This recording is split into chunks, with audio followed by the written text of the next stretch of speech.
নমস্কার সবাইকে, আমার গোড়া আর্ট চ্যানেলে আপনাদের সবাইকে স্বাগত।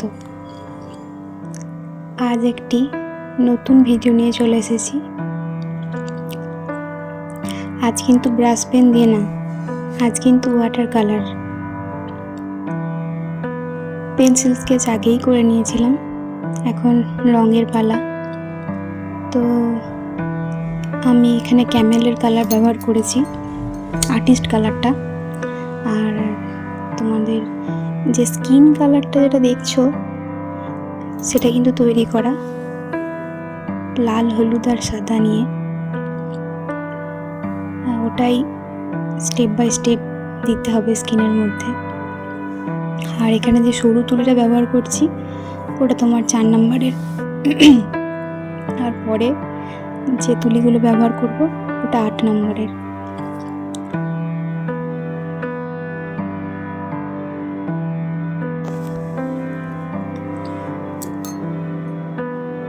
এটা কিন্তু অন্য পেপার, এটা একটা আঁকার খাতার মধ্যে করা।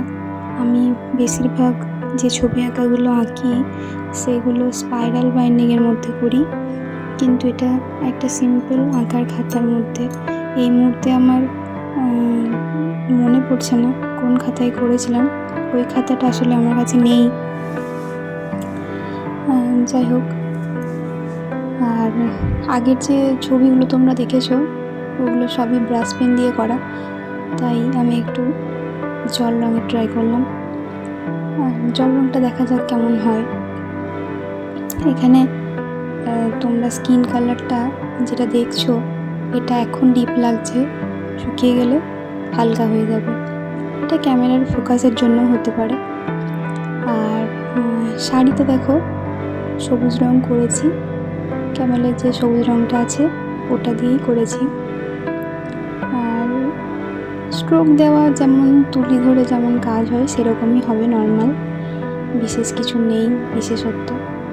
কারণ তো জানো আমি যতটা সহজ করে দেখানো যায় সেটাই চেষ্টা করি। আর শাড়ির সবুজ রঙের সঙ্গে লাল রঙটা ভালো যাবে, তাই পাড়ের রঙ আমি লাল করেছি। এখানে একটু নতুনত্ব আনার জন্য যে ছবিটি এঁকেছি দেখো তার সাথে একটা পাখিও দিয়ে দিয়েছি।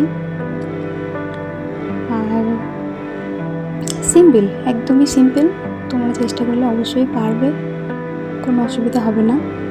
আর হ্যাঁ, যখন জল রঙ করবে তখন আমি কিন্তু পুরো কাগজ ভিজিয়ে করিনি, কারণ এই পেপারটা খুব একটা ভালো ছিল না। তো আস্তে আস্তে তাই জন্য যে জায়গাগুলো করেছি ওগুলো প্রথমে হালকা করে নিয়েছিলাম, তারপর ডিপ কালারটা করার চেষ্টা করেছি। এরপর দেখো চুলটাও কিন্তু এখানে অন্যরকম, একদমই নর্মাল যে হেয়ারগুলো দেখানো হয় আমার ছবিতে সেরকম মোটেও না, একটু আলাদা রকম। এখানে আমি ব্রাউন কালারটা যেটা থাকে সেটা ব্যবহার করেছি। দেখছিলাম যে এই পেপারটা কী হচ্ছে জানো তো, ছবিতে একটুখানি জল পড়লে সেটা ফুলে যাচ্ছে। যদিও এমনি যে পেপারগুলো জলের কালারের জন্য ব্যবহার করা হয় সেগুলোতেও হয়, কিন্তু এটা যেহেতু আর একটু পাতলা ছিল তাই আর বেশি হচ্ছিল। তাই আমি স্টেপ বাই স্টেপ করার চেষ্টা করছিলাম, মানে একটু শুকিয়ে যাচ্ছিলো প্রথমটা, তারপরে আবার দ্বিতীয় কালার দেওয়ার চেষ্টা করছিলাম। তো যাই হোক, এরকম করে ছবিটা অনেক টাইমও লেগেছিল করতে।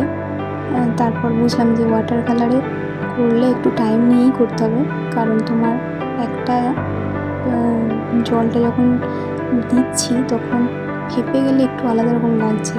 এবারে ওয়াটার কালার যেহেতু আমি বেশি খুব করি না, তাই একটু আমার সমস্যা হচ্ছিল। ব্রাশ পেন হলে অসুবিধা হয় না। যাই হোক, তো আলটিমেটলি হয়ে গেছে, অসুবিধা কিছু হয়নি। আর এরপরেও আরও তোমাদের জল রঙের কাজ দেখাবো, এটা ফার্স্ট টাইম দেখালাম। আর দেখো, তোমাদের আশা করছি ভালো লাগবে। তাহলে আর কেমন লাগলো অবশ্যই জানিও, কারণ এটা আমি ফার্স্ট টাইম তোমাদের ওয়াটার কালার দেখালাম। তোমরা চেষ্টা করলে অবশ্যই পারবে। আর ছবিটা কেমন লাগলো জানিও, আর ভালো লাগলে লাইক, শেয়ার, কমেন্ট অবশ্যই করবে। আর অবশ্যই আমার চ্যানেলটি সাবস্ক্রাইব করবে। দেখতে থাকো তাহলে। Thank you.